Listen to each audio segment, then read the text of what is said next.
உங்க எதிர்காலத்துக்கு, உங்க பிள்ளைகள் எதிர்காலத்துக்கு சென்ட் பிரேயர் அண்ட் பிரைஸ்.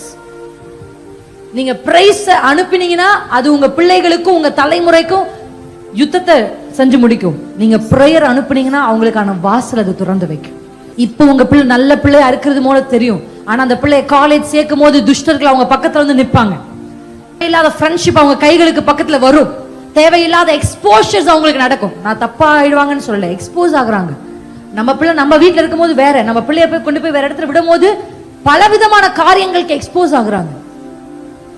அப்ப அந்த பிள்ளைகளுக்கும் அந்த பாவத்துக்கும் நடுவுல சிஸ்டர் உங்க ஜபங்கள் தான் இருக்கும். இப்ப இருந்து இப்ப உங்க பிள்ளை கை குழந்தையா இருக்கலாம், ஆனா பிள்ளைக்கு ஜெபம் பண்ணுங்க. என் பிள்ளை வாலிபத்தில் கீழே விழுவதில்லை.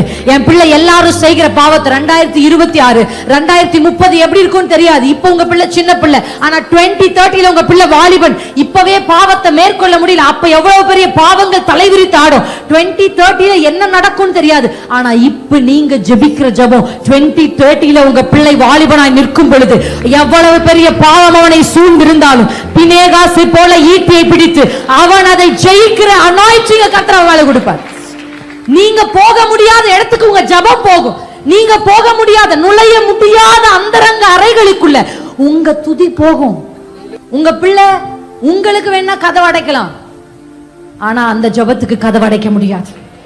உங்க பிள்ளை உங்க கண்ணுக்கு வேணா மறைச்சு எதையும் செய்யலாம், ஆனா அந்த ஜெபத்துக்கு மறைச்சு எதையும் செய்ய முடியாது.